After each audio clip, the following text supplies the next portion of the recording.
여러분 살면서 뭐랄까, 무언가 실수를 하거나 잘못을 저질렀을 때 속으로 아, 내 시스템에 뭔가 버그가 났나 보다 이렇게 생각해 보신 적 있으신가요? 꽤 자주 하는 생각이죠. 뭔가 일이 꼬일 때요. 그렇죠. 스마트폰 쓰다가 앱 하나가 갑자기 튕기면 우리는 보통 그 앱만 지우거나 업데이트를 하잖아요. 아주 통제 가능하고 깔끔한 해결책이죠. 네, 맞아요. 아주 국소적인 문제니까요. 그런데 오늘 우리가 깊이 파헤쳐 볼 주제는 이런 국소적인 오류를 완전히 부정합니다. 오늘 다룰 신학적 관점에 따르면 우리의 문제는 특정 앱에 버그가 난 정도가 아니거든요. 훨씬 더 심각한 거군요. 네. 기기를 움직이는 운영체제, 그러니까 OS 자체가 공장 출고 단계에서부터 치명적인 바이러스에 감염되어서 시스템 전체의 목적이 왜곡되어 버렸다.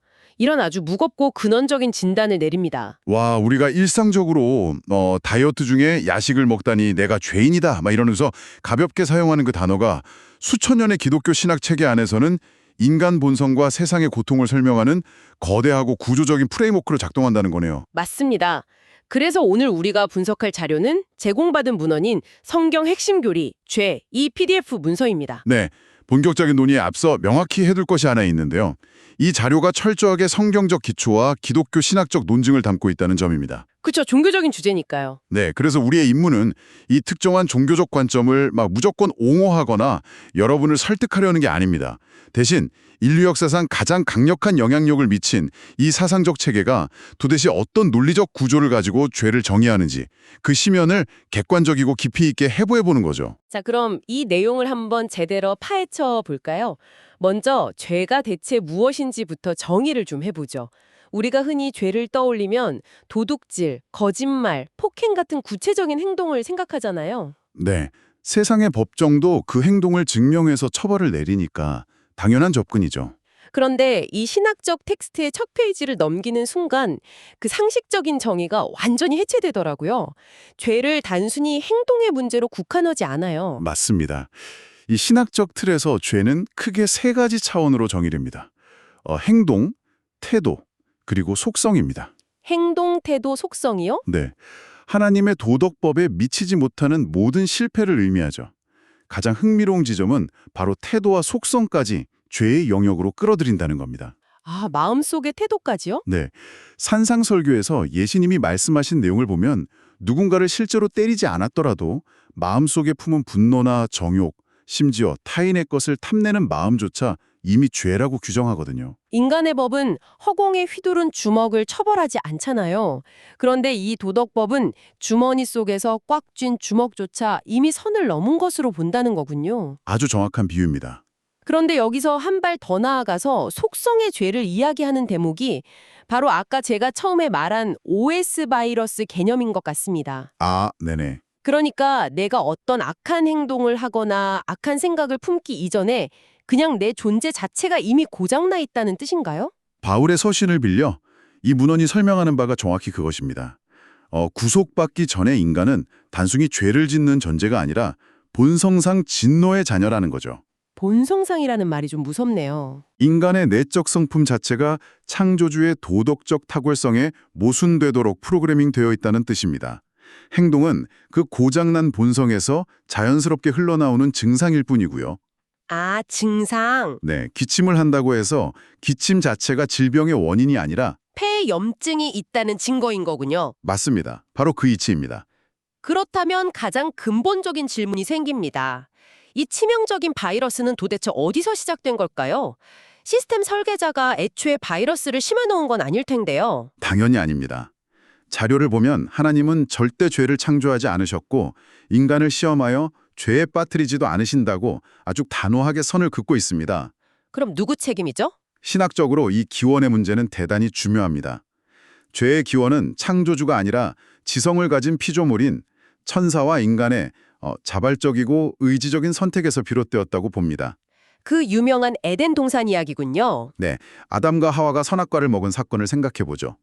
현대인들은 흔히 막 과일 하나 따먹은 게 그렇게 큰 잘못인가 이렇게 반문하잖아요. 저도 어릴 때 그런 생각 진짜 많이 했어요. 너무 쪼잔하신 거 아닌가 하고. 다들 그렇게 느끼죠.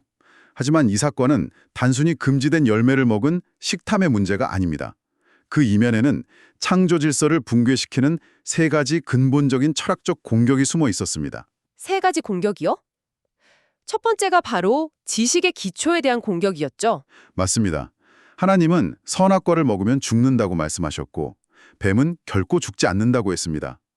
여기서 하와는 무엇이 진실인가? 라는 질문 앞에서 창조주의 말씀을 거짓으로 취급하고 피조물의 지식을 진리로 선택했습니다. 그리고 두 번째는 도덕적 기준에 대한 공격이더라고요. 네, 무엇이 옳고 그른가에 대한 기준을 창조주의 명령에서 자기 자신의 유익으로 옮겨온 것입니다. 아, 기준 자체가 바뀌었네요. 하와가 그 나무를 보았을 때 먹음직하고 보암직하게 여겼다는 것은 선악의 판단 주체가 하나님에서 나 자신으로 바뀌었다는 치명적인 선언이었습니다. 이어지는 세 번째 공격이 모든 붕괴의 하이라이트입니다.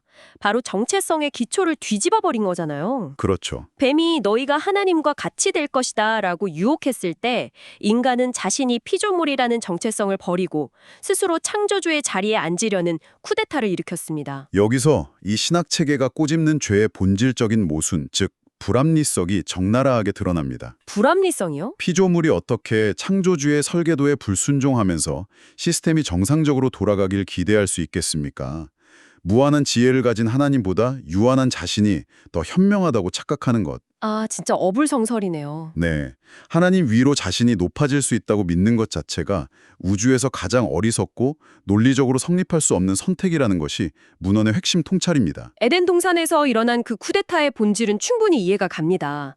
그런데 여기서 청취자 여러분의 머릿속에 아주 자연스럽고도 강력한 반론이 하나 떠오르실 겁니다. 어떤 반론이죠? 저도 이 자료를 읽으면서 계속 속으로 따져 물었던 부분인데요. 좋아요. 수천 년 전 아담이 그런 엄청난 반역을 저질렀다고 칩시다. 그런데 도대체 내가 선택하지도 않은 그 옛날 사람의 실수 때문에 아, 원주의 개념이군요. 네, 왜 내가 태어날 때부터 빚쟁이 취급을 받아야 하느냐는 겁니다. 이른바 상속된 죄의 개념이죠. 기독교 신학에서 가장 많은 저항을 받는 교리 중 하나입니다. 자료에 나오는 로마서 5장의 근거에서 우리는 아담으로부터 두 가지를 물려받았다고 설명합니다. 두 가지요? 하나는 상속된 죄책, 그러니까 유죄 상태고요. 다른 하나는 상속된 부패입니다. 아담이 에덴 동산에서 시험을 받을 때 단순히 개인 자격이 아니라 온 인류의 대표자로 섰다는 논리입니다. 아, 대표자. 네, 국가의 대통령이 다른 나라와 조약을 맺으면 국민 개개인이 그 조약서에 사인하지 않았어도 그 조약에 구속을 받는 것과 비슷한 대표성의 원리가 작동한 것입니다. 그 상속된 부패 때문에 우리는 태어날 때부터 영적인 선을 행할 능력이 전적으로 결핍된 상태, 신학적 용어로 전적 무능력 상태가 되었다고 하잖아요. 맞습니다. 솔직히 말씀드리면 이 논리가 현대인의 감각으로는 정말 받아들이기 힘듭니다. 내 증조 할아버지가 범죄를 저질렀다고 해서 손자가 감옥에 가는 건 불공평하잖아요. 그렇죠. 연좌제처럼 느껴지죠. 네, 그런데 아담이 대표였다는 이유 하나만으로 태어나자마자 유죄 판결을 받고 스스로 구원할 능력도 잃어버렸다는 게 과연 정의로운 처사인가요? 아주 예리하고 핵심을 찌르는 반론입니다. 실제로 펠라기오스 같은 고대의 학자들은 인간은 자신이 자발적으로 선택한 것에만 책임이 있다면서 이 교리를 맹렬히 부정했죠. 역시 저만 그렇게 생각한 게 아니었군요. 하지만 이 신학체계는 우리가 이건 불공정하다고 항의할 때 세 가지 논리적 방어를 제시합니다. 첫째, 항해하는 우리 역시 삶 속에서 수많은 실제적인 죄들을 자발적으로 저지르기 때문에 어차피 유죄라는 사실을 피할 수 없다는 겁니다. 어차피 유죄다. 둘째는 만약 우리가 아담의 자리에 있었더라도 결국 똑같이 반역했을 것이라는 인간 본성에 대한 냉정한 진단입니다. 글쎄요, 앞에 두 가지 방어는 사실 약간 뭐랄까, 어차피 너도 똑같은 놈이잖아. 이런 식이라서 논리적으로 완벽히 승복하게 만드는 느낌은 아닙니다. 아, 그렇게 들릴 수 있죠. 법정에서 판사가 어차피 너도 나중에 도둑질할 상이니까 지금 유죄 때릴게 라고 할 수는 없는 노릇이니까요. 그런데 이 자료가 제시하는 세 번째 방어가 등장하는 순간 논리의 판도가 완전히 뒤집더라고요. 네, 이 부분이 정말 허를 찌르죠. 진짜 놀랐어요. 세 번째 방어가 이 거대한 신학적 체계를 지탱하는 가장 결정적인 대답입니다. 만약 아담이 우리를 대표해서 범죄했고 그로 인해 우리가 유죄가 된 절차가 불공정하다고 불평한다면 네. 우리는 필연적으로 예수 그리스도의 구원 절차 역시 불공정하다고 거부해야 합니다. 와, 이 논리는 진짜 생각도 못했어요. 예수님이 십자가에서 우리를 대표해서 형벌을 받으시고 완벽하게 순종하신 그 의로움을 우리에게 거저 덧입혀주는 것, 즉 칭의 역시 동일한 대표성의 원리로 작동하기 때문입니다. 그러니까 내가 짓지도 않은 죄에 대한 책임을 떠안는 건 억울하다고 분노하면서 누군가 내 모든 빚을 대신 갚아주고 수백억 원의 유산을 물려주는 그 대표성은 아무런 불만 없이 덥석 받아들이죠. 네, 그렇게 받아들이는 건 완벽한 논리적 모순이라는 거군요. 하나님은 애초에 인류 전체를 구원하시기 위해 이 조직적인 대표성이라는 거대한 틀을 설계하고 사용하셨다는 설명이 정말 압도적이었습니다. 이 지점에서 인간의 개인주의적 사고방식과 성경이 말하는 언약적, 공동체적 사고방식의 충돌이 일어나는 겁니다. 책임을 묻는 척도는 인간의 제한적인 공정성 감각이나 능력이 아니라 하나님의 도덕법의 완전함 그 자체라는 것이 이 교리의 엄중한 선언입니다. 자, 그렇다면 우리의 일상으로 논의를 좀 좁혀보겠습니다. 만약 우리가 모두 상속된 부패로 인해 전적으로 무능한 상태고 영적인 파산을 선고받은 죄인이라면 우리가 살면서 짓는 죄들은 다 똑같은 건가요? 다 똑같냐는 말씀이시죠? 네, 예를 들어 친구에게 사소한 하얀 거짓말을 한 것과 끔찍한 연쇄살인을 저지른 것이 하나님 앞에서는 완전히 동일한 무게의 죄인가요? 아주 현실적인 질문입니다. 여기에 대해 이 신학적 틀은 법률적 관점과 관계적 관점을 나누어 매우 입체적인 대답을 내놓습니다. 어떻게 나뉘죠? 먼저 법률상의 죄라는 측면에서는 모든 죄가 동일하게 나쁘다고 답합니다. 야고보서의 말씀을 인용해서 율법 전체를 지키다가 단 하나의 작은 조항이라도 어기면 율법 전체를 깬 것과 같다고 설명하죠. 아, 율법 전체를요? 네. 거대한 유리창에 작은 돌멩이를 던지든 커다란 바위를 던지든 유리가 산산조각 나는 것은 매한가지인 것처럼 단 하나의 죄만으로도 우리는 하나님의 영원한 정죄를 받기에 충분합니다. 법적인 정죄의 기준에서는 그렇다는 거죠. 하지만 현실 세계의 결과와 파급력을 보면 명백히 다르지 않습니까? 바로 그겁니다. 그래서 삶의 결과와 하나님과의 관계 측면에서는 분명히 더 악한 죄가 존재한다고 명시합니다. 아, 차이가 있군요. 예수님께서 빌라도에게 나를 내게 넘겨준 자의 죄는 더 크니라 라고 말씀하신 것이 대표적인 예시입니다. 아, 그러니까 무지해서 우발적으로 저지른 죄보다 하나님의 진리를 명백히 알면서도 의도적이고 악의적으로 짓는 죄, 혹은 지속적으로 반복하는 죄가 더 치명적이라는 거군요. 맞습니다. 특히 종교적 지도자나 영향력 있는 위치에 있는 사람의 죄가 가져오는 파괴적인 파급력은 하나님을 훨씬 더 불쾌하게 만든다고 설명하는 대목이 인상 깊었습니다. 이 구분은 구원받은 신자, 즉 기독교인이 죄를 지었을 때 어떤 일이 일어나는지를 이해하는데 핵심적인 열쇠가 됩니다. 사실 기독교 신학을 외부에서 바라볼 때 가장 이해하기 어려운 부분 중 하나가 이 지점입니다. 예수님이 과거, 현재, 미래의 죄를 다 대신 갚아주셨다고 믿으면서 왜 기독교인들은 매일 회개 기도를 하는가? 네, 많이들 물어보시죠. 이미 법적으로 무죄인데 죄를 지어도 상관없는 것 아닌가?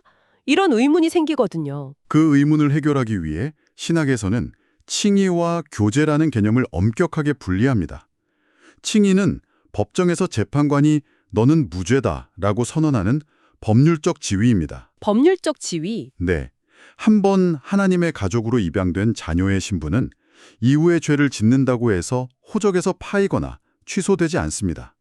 결코 법적인 정죄함은 다시 없죠. 그럼 교제는요? 하지만 교제는 법정이 아니라 거실에서 일어나는 가족 간의 관계적 역동입니다. 아, 아주 명확한 비유네요.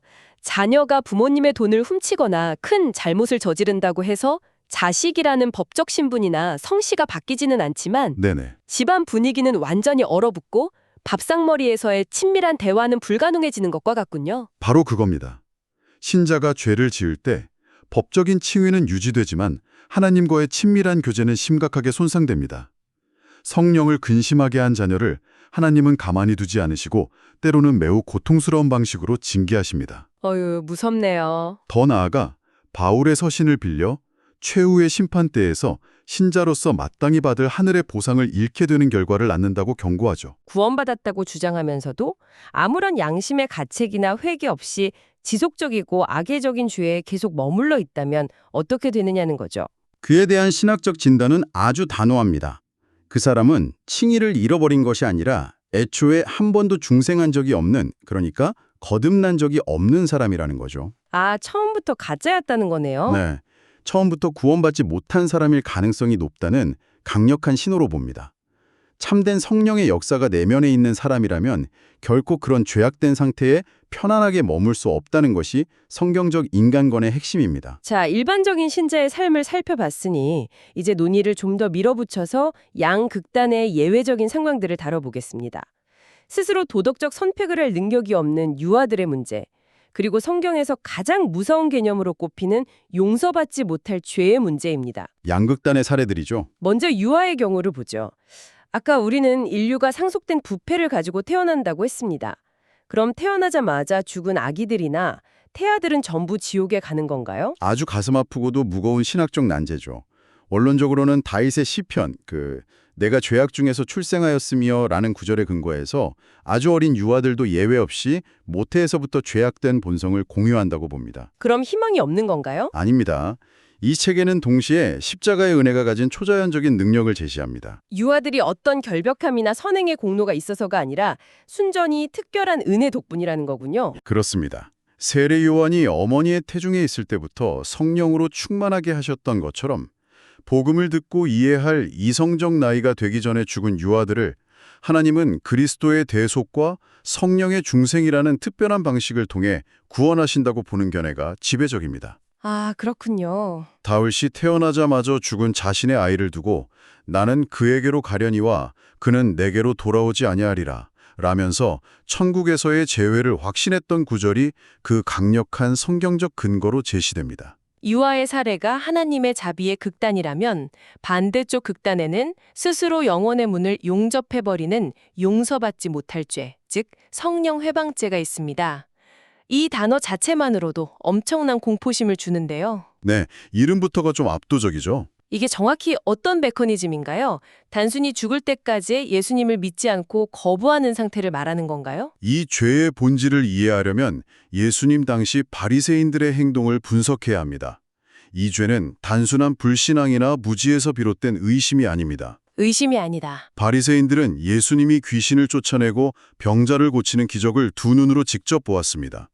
그것이 하나님의 성령이 하시는 명백히 선하고 압도적인 진리라는 것을 머리로는 확실히 알고 있었죠. 알고 있었는데 거부했다는 거군요. 네. 그런데도 그들은 자신의 기득권과 교만 때문에 그 명백한 진리를 향해 저것은 사탄의 능력이다 라고 고의적이고 악의적인 중상모략을 퍼부었습니다. 아, 이건 정말 차원이 다른 반역이네요. 진리가 무엇인지 몰라서 헷갈리는 게 아니라 나침반이 북쪽을 가리키는 것을 두 눈으로 뻔히 보면서 그 나침반을 부숴버리고는 북쪽 따위는 없다 이렇게 우기는 거죠. 네, 이건 악마의 장난이다 라고 저주하는 거잖아요. 정확합니다. 성령은 사람의 마음을 찔러 회개로 이끄는 유일한 통로입니다. 그런데 그 성령의 역사 자체를 사탄의 것으로 규정하고 짓밟아버리면 자신의 마음을 극단적으로 강력하게 만들어버린 겁니다. 유일한 통로를 막아버렸네요. 스스로 회개할 수 있는 유일한 메커니즘을 파괴해버렸기 때문에 영원히 회개에 이를 수 없고 회개할 수 없으니 용서받을 수도 없는 상태로 영적인 문이 영구히 닫혀버린 것이죠. 그렇다면 여기서 정말 흥미로운 심리적 역설이 발생합니다. 기독교인들 중에는 스스로 혹시 내가 과거에 지은 그 끔찍한 잘못이 용서받지 못할 죄면 어쩌지? 하고 두려움에 떨며 고통받는 사람들이 꽤 많거든요. 아, 정말 많습니다. 상담을 하다 보면 자주 마주치는 문제죠. 그런데 이 논리를 끝까지 따라가 보면 그렇게 걱정하고 있다는 사실 자체가 반대로 가장 확실한 안도감의 증거가 되겠네요. 완벽한 통찰입니다. 용서받지 못할 죄를 지은 사람은 자신의 영적 나침반을 완전히 부숴버린 상태입니다. 아까 제가 비유한 것처럼요. 네, 그는 이미 진리로부터 완전히 단절되어 마음이 굳어졌기 때문에 자신이 하나님과 멀어졌다는 사실에 대해 영적인 슬픔을 느끼거나 회개하고자 하는 갈망 자체를 가질 수 없습니다. 죄책감을 느끼고 눈물을 흘리며 두려워하고 있다면 아직 성령이 그 사람의 양심을 두드리고 있다는 명백한 증거라는 거군요. 그렇습니다. 스스로 영적인 파멸을 두려워하고 있다면 역설적으로 그는 결코 그 돌이킬 수 없는 선을 넘은 것이 아님을 신학자들은 만장일치로 보증합니다. 오늘 우리는 죄라는 이 무거운 주제를 놓고 아주 긴 여행을 했습니다. 죄가 단순한 행동이 아니라 속성의 오염이라는 정의에서 출발해서 에덴 동산에서의 우주적 쿠데타, 상속된 부패와 칭의의 관계, 그리고 용서받지 못할 죄의 극단적 심연까지 다뤘습니다. 정말 방대한 여정이었죠. 그렇다면 이 거대한 분석의 끝에서 던져야 할 마지막 질문이 남습니다. 하나님은 도대체 왜 이렇게까지 죄를 철저하게 추적하고 엄격하게 벌하시는 걸까요? 단순히 인간들에게 겁을 주어 사회 질서를 유지하기 위해서인가요? 이 신학적 텍스트는 범죄 억제나 도덕적 교화라는 실용적인 목적을 넘어선 궁극적인 대답을 내놓습니다. 궁극적인 대답이요? 하나님이 죄를 벌하시는 핵심적인 이유는 우주 앞에 하나님의 완벽한 의로우심과 공의를 영광스럽게 증명하기 위해서입니다. 법정의 논리로 생각해보면 이해가 빠릅니다. 선하고 공의로운 판사는 흉악범을 보고 그저 내가 자비로우니까 다 용서해줄게 집으로 가라 라고 할 수 없잖아요. 절대 그럴 수 없죠. 죄에 대해 합당한 판결을 내리지 않는 판사는 그 자체로 불의한 법관이 되어버리니까요. 그렇습니다. 로마서 3장이 설명하듯 만약 하나님이 죄를 대충 덮어두고 처벌하지 않으신다면 세상은 하나님을 불의하다고 고소할 수 있습니다. 바로 여기에 십자가 사건이 기독교 신학의 중심이 되는 절대적인 이유가 있습니다. 아, 십자가요. 예수 그리스도께서 십자가에서 인류의 죄를 짊어지시고 하나님의 그 엄청난 진노와 심판을 친히 다 받아내셨습니다. 이 화목제물의 메커니즘을 통해 하나님은 죄를 얼마나 끔찍하게 미워하시고 엄벌하시는 공의로운 분이신지 증명하시는 동시에 인간을 얼마나 사랑하시는지를 우주에 선포하신 것입니다. 죄에 대한 처절한 심판과 죄인에 대한 무한한 사랑이 십자가라는 한 점에서 완벽하게 충돌하고 완성되었다는 거군요. 바로 그게 이 모든 문헌의 결론입니다. 청취자 여러분, 오늘 우리는 매우 깊고 때로는 숨이 턱 막힐 정도로 묵직한 신학적 심연을 탐구했습니다. 오늘 다룬 이 방대한 지식은 단순히 종교 교리 테스트를 통과하기 위한 암기 과목이 아닙니다. 네, 절대 아니죠. 이것은 인간 본성이 왜 이토록 모순투성이인지, 이 세상의 뉴스에서 매일 쏟아져 나오는 설명하기 힘든 악과 고통이 도대체 어디서부터 기원했는지를 설명해주는 거대한 프레임워크입니다. 시스템의 어디가 어떻게 고장났는지를 정확히 진단하고 인정할 때 비로소 우리는 그것을 어떻게 고쳐야 할지 혹은 누구에게 구조를 요청해야 할지 그 방법을 찾을 수 있습니다. 이 문헌은 그 뼈아픈 진단서를 우리에게 들이밀고 있는 셈입니다. 오늘 심층 탐구를 마무리하면서 여러분 스스로에게 한번 던져볼 만한 질문을 하나 남기고 싶습니다. 현대사회는 죄라는 이 무겁고 종교적인 단어를 점점 지워버리고 싶어 합니다. 네, 많이들 피하려고 하죠. 모든 것을 그저 개인의 실수, 심리적인 결핍 혹은 환경적인 요인으로 포장하려 하잖아요.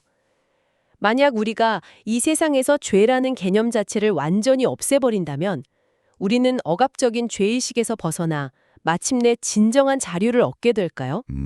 아니면 우리 자신과 이 세상의 운영체제가 근본적으로 망가져 있다는 것을 인지하고 설명할 수 있는 유일한 언어 자체를 영영 잃어버리게 되는 걸까요?